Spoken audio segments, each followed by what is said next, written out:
नमस्कार दोस्तों, स्वागत है आपका हमारे चैनल टेल्स बाय यशु पर। यहाँ पर आपको मिलेंगी रोचक और सस्पेंसफुल कहानियाँ। अगर आपको यहाँ पर हमारी कहानियाँ पसंद आती हैं तो कृपया करके आप हमारी वीडियोस को लाइक करें, इसको अपने दोस्तों को साथ शेयर करें और साथ के साथ अपना कमेंट करना ना भूलें। अगर आप इस चैनल पर नए हैं तो कृपया करके इसे सब्सक्राइब भी करें। आपका ज़्यादा समय न लेते हुए चलो आज की कहानी को शुरू करते हैं। पिछले एपिसोड में हमने सुना था कि जब स्वाति मल्होत्रा अंजलि के पास आती है और वो देखती है कि अंजलि के हाथ में एक चॉकलेट का बॉक्स था, एक लिफाफा था और साथ के साथ उसके पास एक बुके भी था। अब स्वाति अंजलि से कहती है कि ये किसने दिया है आखिर तुम्हें। तब अंजलि स्वाति को कहती है कि ये मुझे नहीं, ये तुम्हारे लिए किसी ने मुझे दिया है।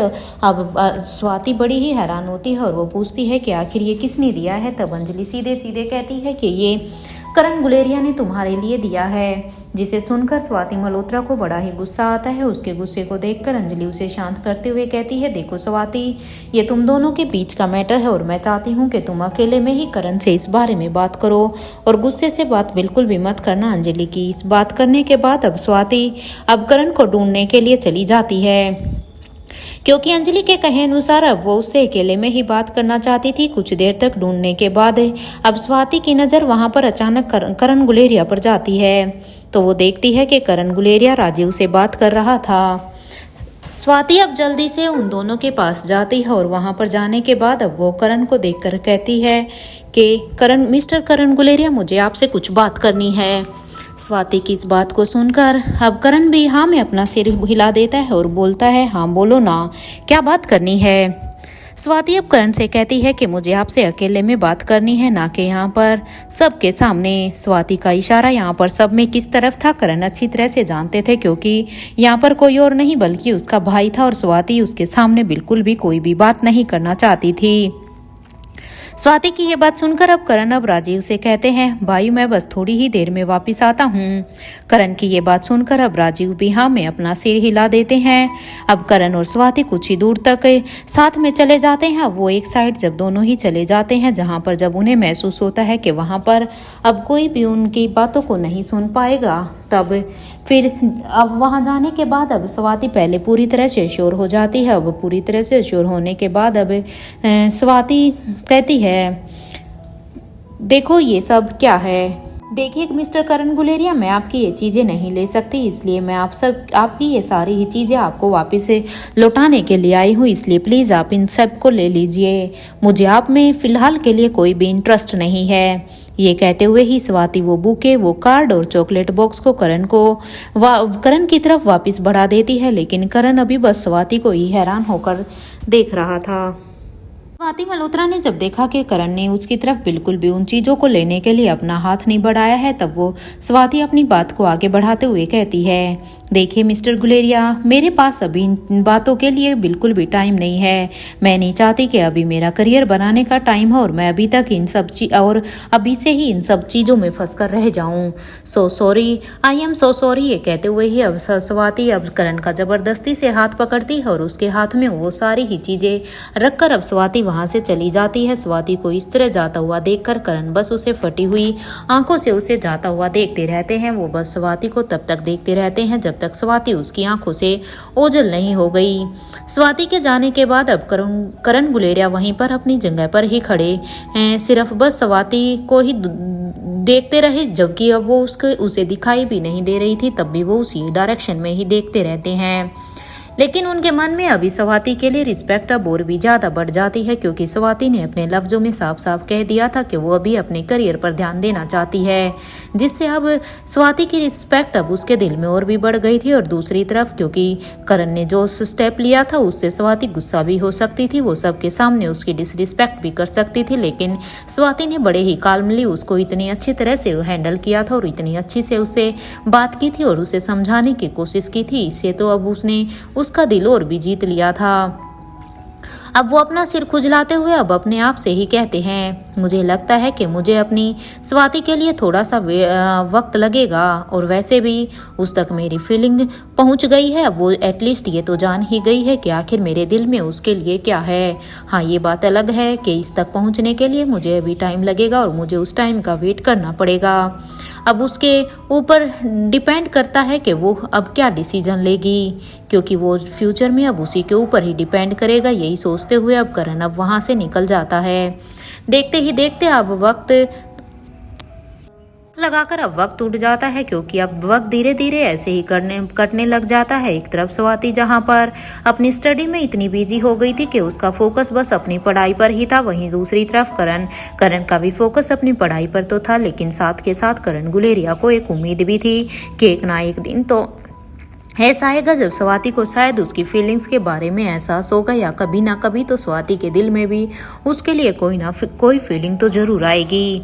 लेकिन इसके बाद ना तो कभी स्वाति ने करण गुलेरिया की फीलिंग्स को देखा, और करण ने बस ये सारी ही चीजें वक्त के ऊपर छोड़ दी थी। लेकिन स्वाति के दिल में तो करण के लिए जगह उस दिन बनने लगी जब स्वाति मल्होत्रा ने करण की आंखों में अंजलि के लिए बहुत ही परवाह, बहुत ही केयर देखी थी।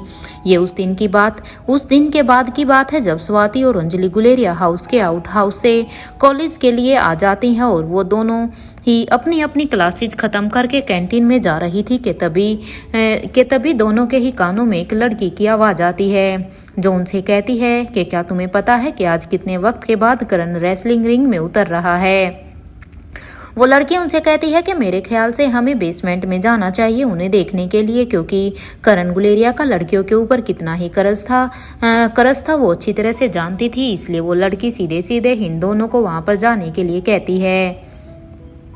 जब ये बात अंजलि ने उस लड़की के मुंह से सुनी तो तब उसने स्वाति से कहा कि लेकिन स्वाति, हमने तो कल रात को ही करण गुलेरिया की फाइट देखी है ना, तो फिर ये लड़कियां इतना क्यों एक्साइटेड हो रही हैं उनकी फाइट देखने के लिए। तो मुझे तो ये समझ में ही नहीं चाहता कि आखिर ये लड़कियां यहाँ पर पढ़ने के लिए आती है या सिर्फ यहाँ पर इस फाइट को देखने के लिए। अब अंजलि की बात का जवाब देते हुए अब स्वाति मल्होत्रा भी कहती है कि ये तो मुझे भी नहीं पता, और वैसे भी मुझे तो कल रात ही पता चला था कि करण भी एक फाइटर है, वरना वो तो ज्यादातर वक्त खामोशी रहता है। मुझे तो सच में पहली बार ही उनके बारे में कल पता चला।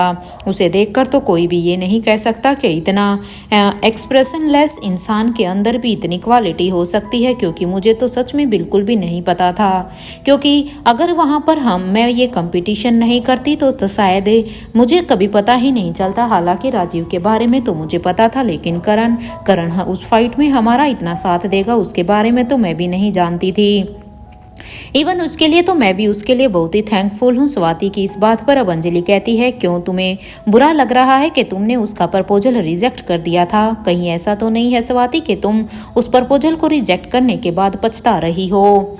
अंजलि यहाँ पर स्वाति को चिढ़ाते हुए ये बात कहती है। अंजलि की इस बात पर अब स्वाति उसे एक टपली मारते हुए कहती है, कुछ ज्यादा नहीं बोल रही हो क्या तुम? क्या बकवास किए जा रही हो? ऐसा कुछ भी नहीं, और अगर ऐसा कुछ हुआ भी तो सबसे पहले मैं तुमसे बताऊंगी। स्वाति ने ये कहा ही था कि तभी उसकी नजर अब वहां पर उन लड़कियों पर जाती है जो वो सभी ही करण का मैच देखने के लिए बेसमेंट में ही जा रही थी। वो लड़कियां बड़ी ही एक्साइटेड नजर आ रही थी, क्योंकि वो बस अभी के अभी उनकी फाइट को देखना चाहती थी कि तभी अंजलि ने अब स्वाति से कहा कि क्यों ना हम भी चलें करण का मैच देखने के लिए। अरे जब इतनी सारी लड़कियां ये सब देखने के लिए जा रही हैं, अगर हम भी देख लेंगे तो क्या ही फर्क पड़ने वाला है। वैसे भी अभी हमारा कोई भी पीरियड नहीं है, तो स्वाति चलो ना हम भी चलते हैं। अंजलि की इस बात पर अब स्वाति कहती है कि कल रात में नहीं देखा था क्या हमने फाइट? कहीं नहीं जाना है हमें, तुम मेरे साथ ही रहोगी, यहीं पर रुको। और हाँ, तुम्हें कब से रेसलिंग मैच में इतना इंटरेस्ट होने लगा है? क्योंकि तुम कैसे भूल गई अंजलि कि तुम्हें तो लड़ाई झगड़े से भी कितना डर लगता है। तो तुम ही मुझे बताओ ना कि तुम्हें रेसलिंग में कब से इंटरेस्ट आने लगा। स्वाति मल्होत्रा की यह बात सुनकर अब अंजलि ने अपने चेहरे को एक पपी जैसा बना लिया था। अब तक पूरे ही कैंपस में ये बात फैल गई थी कि करण गुलेरिया आज रेसलिंग मैच के रिंग में उतर रहे हैं। चारों तरफ ही उनकी ये बातें फैली हुई थी, और अब एक एक करके सभी ने ही अब क्लास में जाकर अब अनाउंसमेंट भी कर दिया था कि हे गाइस, आज करण का मैच है। क्योंकि करण की फाइट देखने के लिए तो वहां पर पूरा का पूरा ही कॉलेज बड़ा ही एक्साइटेड रहता था, क्योंकि जिसने भी करण के मैच को देखा था उसके बाद से ही सभी उसके मैच की, उसकी फाइट का ही इंतजार करते रहते थे। सभी क्लासेज में ये सब अनाउंसमेंट होने के बाद ये सब सुनते ही पूरी की पूरी क्लासेज में अब कानाफूसी शुरू हो गई थी कि आज करण का मैच है, तो सभी अपने काम को यहाँ पर छोड़ो, अपनी पढ़ाई को छोड़ो और अभी बस उसी को देखने के लिए चलते हैं। और फिर सभी अपनी अपनी क्लास को छोड़कर नीचे बेसमेंट की तरफ जाने लगते हैं। आज यहाँ पर इतनी भीड़ देखकर तो ऐसा लग रहा था कि मानो ऑडियंस सीट के लिए जगह, ऑडियंस के बैठने के लिए वहाँ पर सीट ही नहीं बची है, क्योंकि वहाँ पर खड़े होने में भी सबको इतनी प्रॉब्लम हो रही थी कि एक दूसरे के धक्के लग रहे थे, क्योंकि पूरा का पूरा कॉलेज ऐसा लग रहा था कि जैसे बस करण की फाइट को देखने के लिए ही वहाँ पर उमड़ गया हो।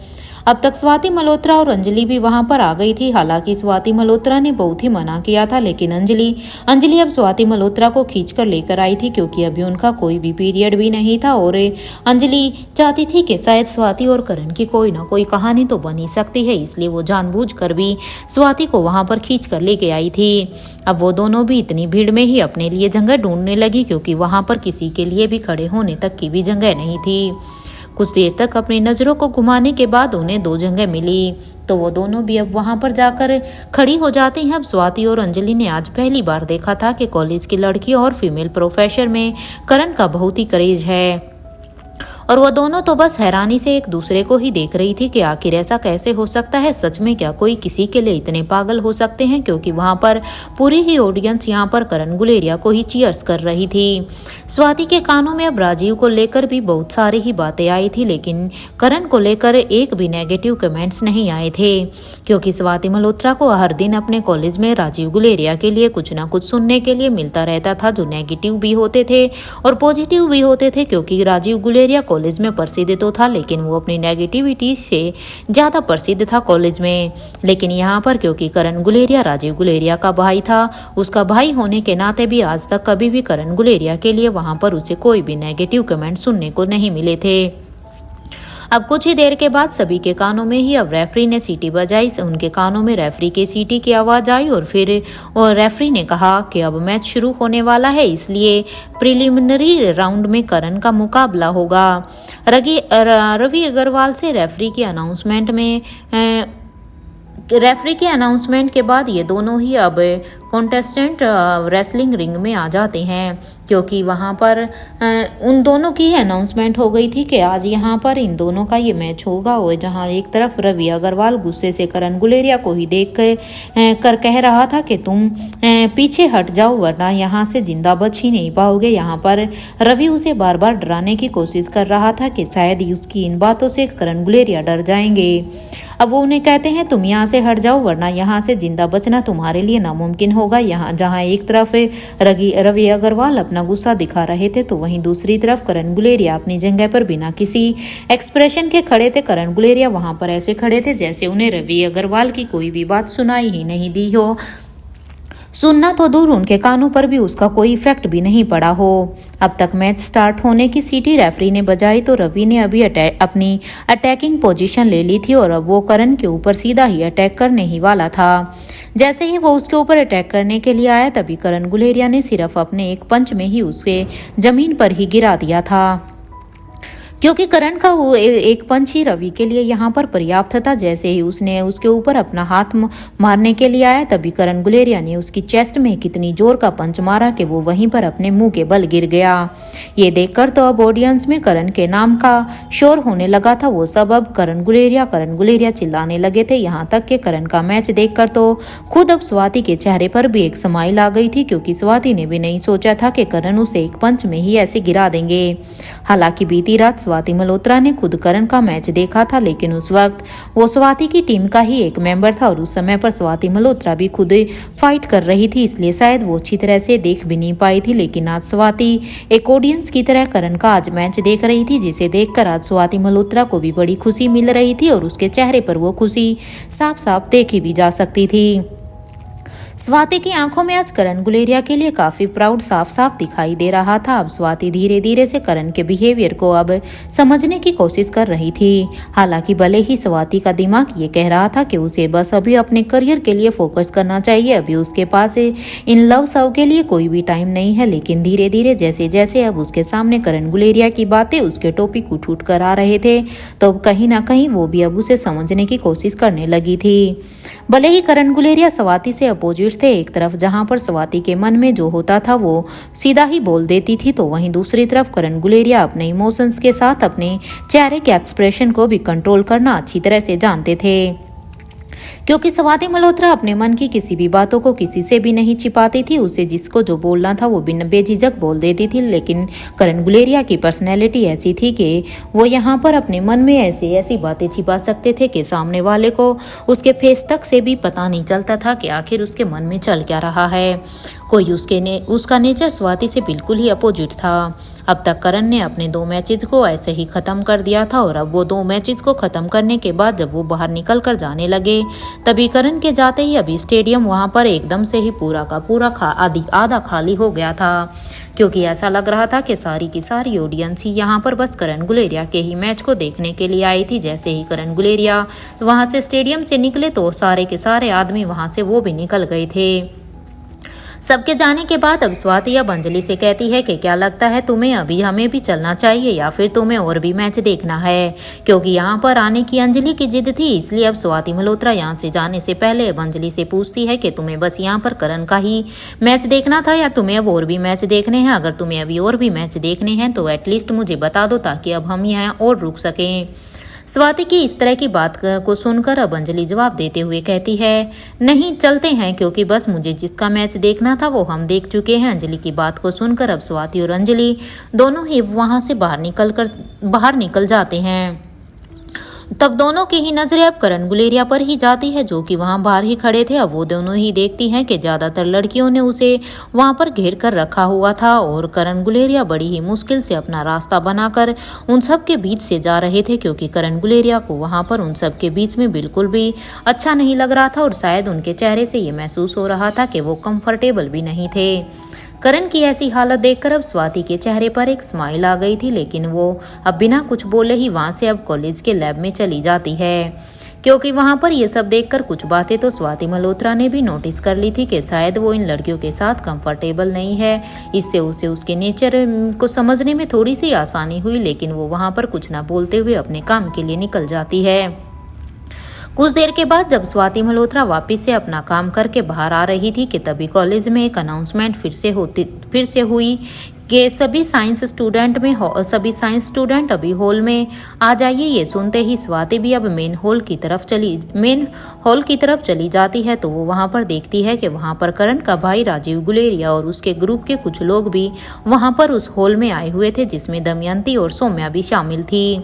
जब सभी लोग वहां पर आ गए थे तो तभी एक प्रोफेसर ने अनाउंसमेंट किया कि आने वाले साइंस डे के दिन जो कि 2 महीने बाद है, उस दिन आप सभी को कुछ ऐसा इन्वेंट करना है जो कि अब तक किसी ने भी नहीं किया है। ये बिल्कुल ही एक न्यू इन्वेंशन होना चाहिए, किसी की कोई भी कॉपी नहीं होनी चाहिए।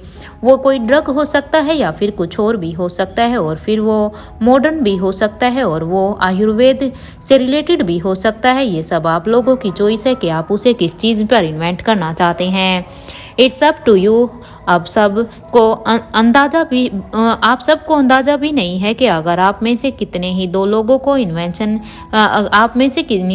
का इन्वेंशन पसंद किया जाएगा और वो आगे के लिए सेलेक्ट हो जाएंगे, क्योंकि जिन 2 लोगों का ये इन्वेंशन सबसे बेस्ट होगा उन्हीं 2 को ही सिलेक्ट किया जाएगा, और वो आगे के लिए अगले राउंड के लिए सिलेक्ट होंगे। क्योंकि इस साल अगर आप में से कोई 2 लोगों ने अगर इंडिया को रिप्रेजेंट किया तो आपको पूरे 1 साल तक के लिए पेरिस जाना होगा। यहाँ पर कॉलेज में ये सीधे ही अनाउंसमेंट किया जाता है कि उन्हें यहाँ पर फिर उसके लिए पेरिस जाने का एक मौका मिलेगा। वहाँ पर आपको बहुत सी चीज़ें भी सीखने को मिलेंगी जो शायद इन फ्यूचर आपके लिए बहुत ही अच्छी साबित होंगी। इसलिए सभी अपना प्रयास भरपूर करना, क्योंकि अगर आप लोगों में से कोई भी वो 2 लोग निकलते हैं जो सच में ही इस चीज़ के लिए लायक हैं, तो वो डेफिनेटली ही पेरिस के लिए जाएंगे और आपको नए एक्सपीरियंस भी वहाँ पर करने को मिलेंगे। ये अनाउंसमेंट सुनते ही अब सारे ही स्टूडेंट के बीच में खुशी की लहर दौड़ गई थी। ऐसा लग रहा था जैसे ये सारे ही स्टूडेंट अब इस कंपटीशन में बढ़ चढ़ कर भाग लेने वाले थे, क्योंकि वैसे तो शायद कोई करता या नहीं करता, लेकिन पेरिस के लिए तो अब जैसे उन सब के बीच में एक होड़ सी लग गई थी। और जैसे ही अनाउंसमेंट हुई फिर वो सभी ही वहाँ पर तालियां बजाने लगे। उन सब के चेहरे पर खुशी साफ साफ देखी जा सकती थी। अनाउंसमेंट पूरी होते ही अब स्वाति अपने दिमाग में अब यही कैलकुलेशन करने लगी कि वो अगर आखिर ऐसा क्या बनाए कि मेडिकल फील्ड में अब तक वो किसी ने भी ना बनाया हो, और खास वो और जिसकी वजह से वो कुछ ऐसा बनाकर वो उनमें से एक लकी स्टूडेंट हो जाए, जिनमें से उसे भी सेलेक्ट किया जाए और उसे भी पेरिस जाने का एक मौका मिले। क्योंकि स्वाति अब इस गोल्डन अपॉर्चुनिटी को बिल्कुल भी नहीं गंवाना चाहती थी, इसलिए स्वाति ने अपने दिमाग में अभी से ही सारी कैलकुलेशन लगानी शुरू कर दी थी। स्वाति मल्होत्रा अब अपने मन में ही यही सोच रही थी कि उसे एहसास भी नहीं हुआ कि वो अब मेन हॉल से बाहर आ जाती है, तो तभी उसकी नज़र अब सामने खड़ी हुई अंजलि पर जाती है, जो कि वहाँ पर पहले से ही उसका ही इंतजार कर रही थी, क्योंकि अंजलि को अच्छी तरह से पता था कि स्वाति वहाँ पर मेन हॉल में वहाँ पर उस अनाउंसमेंट के लिए गई है, इसलिए वापस जाने के लिए वो वहाँ पर उसी का ही इंतजार कर रही थी। स्वाति अब जल्दी से अंजलि के पास गई और अब अंजलि ने स्वाति के चेहरे पर कुछ कन्फ्यूजन देखा, तो अब अंजलि ने स्वाति मल्होत्रा से पूछ ही लिया, क्या हुआ है तुम्हें? तुम्हारा मुंह मुझे ऐसे कंफ्यूजन से भरा हुआ क्यों लग रहा है? क्या कुछ हुआ है क्या?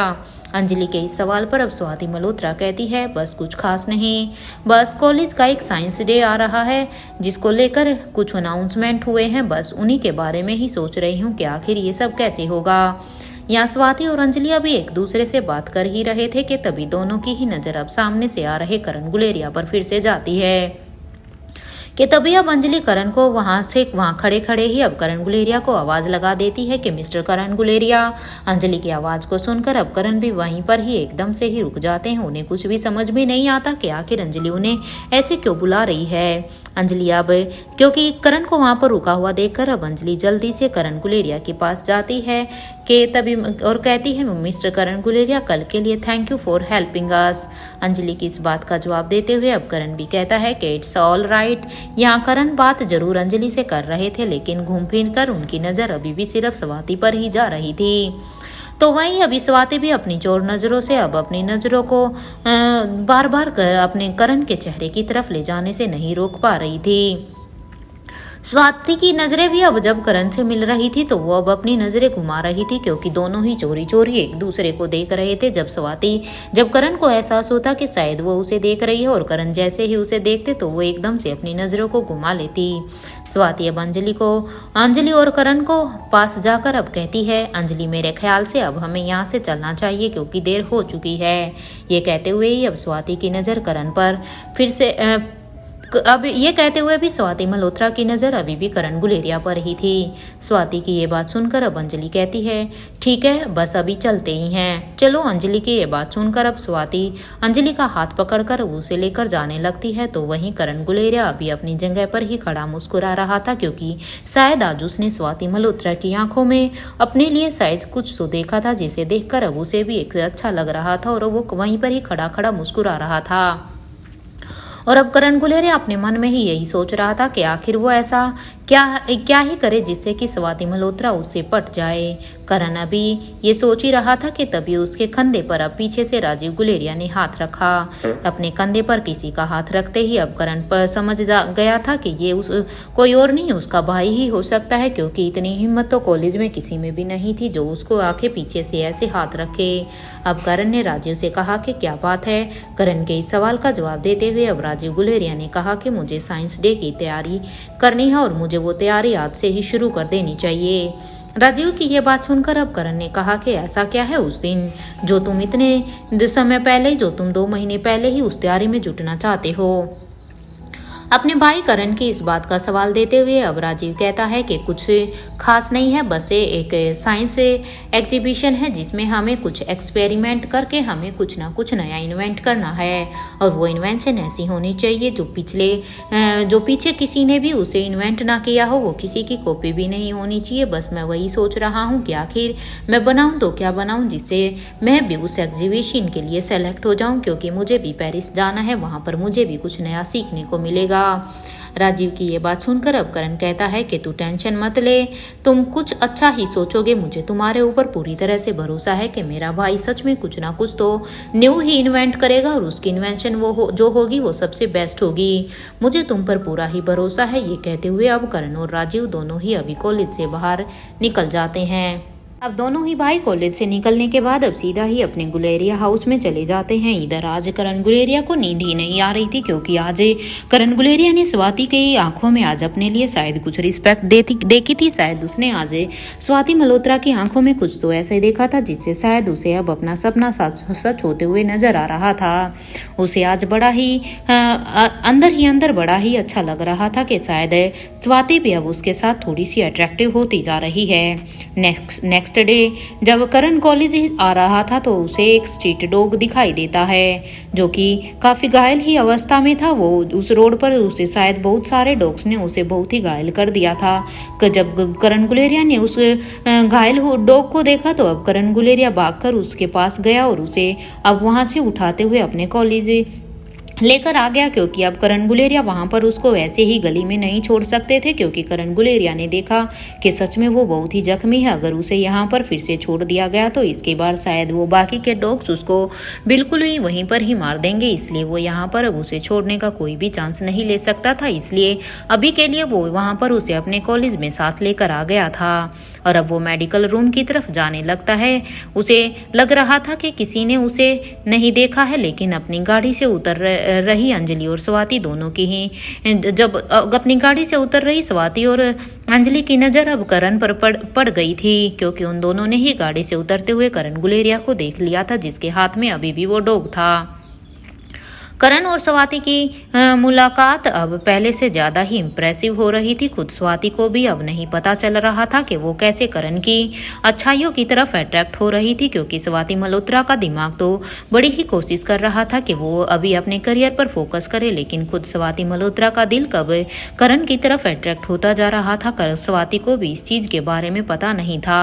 वो बस करण को देखते ही उसे बस उसकी अच्छाइयाँ ही दिखाई दे रही थी और आज तो उसके हाथ में उसे घायल डॉग को देखकर आज तो स्वाति मल्होत्रा को भी उसकी सच में ये एक अच्छाई ही दिख रही थी। लेकिन स्वाति खुद के ही अब इमोशंस को कंट्रोल करते हुए अब अंजलि से कहती है, मेरे ख्याल से अभी हमें यहाँ से जाना चाहिए, क्योंकि स्वाति अच्छी तरह से जानती थी कि उसके पास पेरिस जाने की अपॉर्चुनिटी है और अगर अब इसलिए उसे अभी इन 2 महीने उसे जमकर मेहनत करनी होगी। अभी उसके पास किसी भी चीज़ के लिए कोई भी समय नहीं है।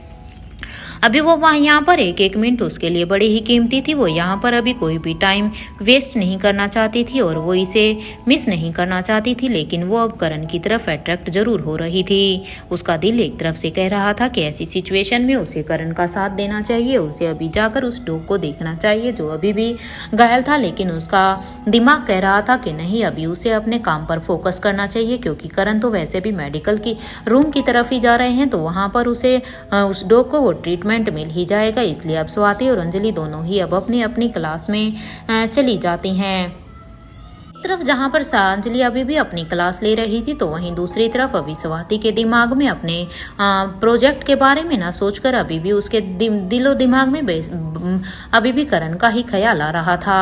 ना चाहते हुए भी बार बार करण की ही अच्छाइयाँ उसके दिलो दिमाग में घूम रही थी। वो बस अब खुद को करण के ख्यालों से दूर कर ही नहीं पा रही थी। अब उसने बहुत ही कोशिश की कि वो अभी करण के बारे में ना सोचकर अभी अपनी पढ़ाई पर ध्यान दे, लेकिन लाख कोशिशों के बाद भी अभी भी उसका दिल और दिमाग दोनों ही अभी करण में ही उलझा पड़ा हुआ था। उसका दिमाग ये भी सोच रहा था कि आखिर वो क्या बनाए जो सबसे अलग होगा, जो सबसे यूनिक होगा, जिससे कि उसे ही पेरिस में जाने का एक चांस मिले।